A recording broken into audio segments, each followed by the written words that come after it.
Alors, le métier de dentiste en Belgique, c'est un métier qui mélange science, technique et un vrai contact humain. L'idée, c'est de pouvoir littéralement redonner le sourire aux gens. C'est une idée qui peut vraiment parler à beaucoup de monde. Alors justement, on va décortiquer tout ça ensemble. Voilà, c'est vraiment ça le cœur du métier. On part d'une situation de douleur, parfois d'inconfort, et on arrive à un résultat qui amène de la confiance, du bien-être. C'est un pouvoir assez incroyable en fait, celui d'avoir un impact direct et positif sur la vie de quelqu'un, au quotidien. Et c'est ça qui est vraiment gratifiant dans ce métier. Bon, mais alors, la grande question, c'est comment savoir si ce métier est fait pour soi? Parce que, au-delà de l'image, il faut être clair, il y a des études qui sont très exigeantes, un quotidien qui est bien particulier. Donc, ce qu'on va faire, c'est explorer ensemble les coulisses de la profession pour que chacun puisse se faire sa propre idée. Allez, on commence avec la première partie. La mission principale, redonner le sourire. Mais concrètement, qu'est-ce que ça veut dire au quotidien? Allons voir ça de plus près.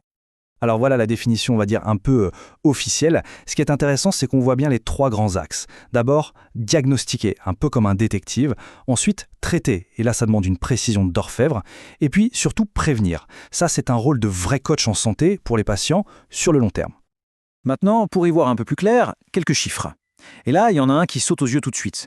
95% de taux d'insertion professionnelle. Autrement dit, c'est un métier où il y a du travail, clairement.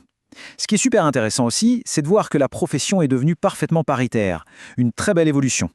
Bon, assez de théorie. Plongeons maintenant dans le concret, dans le quotidien. Une journée dans un cabinet dentaire, eh bien, à quoi ça ressemble? Ce qui est vraiment bien, c'est que les journées ne se ressemblent jamais vraiment.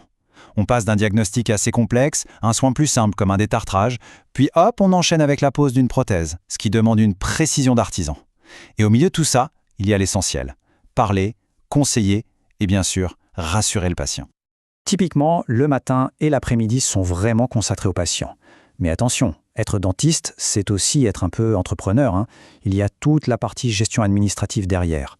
Et le soir, eh bien, c'est souvent le moment de se former, de continuer à apprendre, parce que les techniques, elles, évoluent sans cesse. Alors il faut être honnête, c'est un métier qui est exigeant. Physiquement d'abord, parce que les positions de travail peuvent être assez contraignantes, et puis mentalement bien sûr, parce que ça demande une concentration vraiment intense et une très bonne gestion du stress, son propre stress et celui des patients. Alors, justement, quel serait le profil idéal pour s'épanouir dans ce métier? Voyons un peu les qualités qui sont souvent nécessaires. Bon, évidemment, la précision et l'habileté manuelle, c'est non négociable. On travaille au millimètre près, mais ça ne suffit pas. Sans patience, sans empathie pour gérer des patients qui, parfois, ont peur, ça ne peut pas fonctionner. C'est vraiment cet équilibre parfait entre la tête, les mains et le cœur qui va faire toute la différence. Et ce témoignage de Thomas, je trouve, résume vraiment bien les choses. Il parle de l'exigence du métier, oui, mais il met le doigt sur ce qui le rend si enrichissant, la variété des journées et, bien sûr, le contact humain. Allez, un petit moment d'auto-évaluation. Première question à se poser, est-ce qu'on est patient et minutieux? Est-ce qu'on a cette capacité à recommencer un geste encore et encore jusqu'à ce que ce soit parfait? Deuxième question, quid de la dextérité manuelle? On peut penser à des activités comme le modélisme, le dessin ou même jouer d'un instrument de musique. Ce sont souvent de très bons indicateurs d'une certaine aisance avec ses mains. Et enfin, le contact humain. Est-ce qu'on aime écouter, expliquer, rassurer? Un dentiste passe ses journées au plus près de ses patients. C'est une dimension sociale qui est juste énorme. Il faut vraiment en être conscient. Alors, si le profil semble correspondre, quel est le chemin à parcourir? Et là, il faut se préparer parce que c'est un véritable marathon. 7 ans. Oui, 7 ans. C'est un vrai engagement. Ça demande de la persévérance, une motivation en béton. C'est le temps qu'il faut pour maîtriser toute la théorie, bien sûr, mais aussi et surtout pour accumuler des heures et des heures de pratique clinique. Et ça, c'est la première grande épreuve, la fameuse question que tout le monde se pose. Alors soyons clairs. Oui, l'examen d'entrée est difficile. Il est vraiment conçu pour être très sélectif. Bon, les chiffres parlent d'eux-mêmes, hein. Avec un taux de réussite qui tourne autour de 25%, on comprend tout de suite que la préparation, c'est la clé. En fait, cette sélectivité, elle vise à garantir que seuls les étudiants les plus motivés et les plus aptes pourront accéder à une formation aussi exigeante.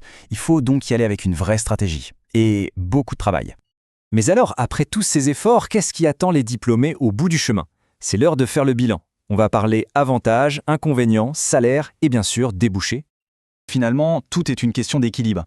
D'un côté, on a une grande autonomie, une belle rémunération. De l'autre, des études qui sont longues et un quotidien qui peut être éprouvant. C'est vraiment plus qu'un simple métier, c'est un véritable choix de vie.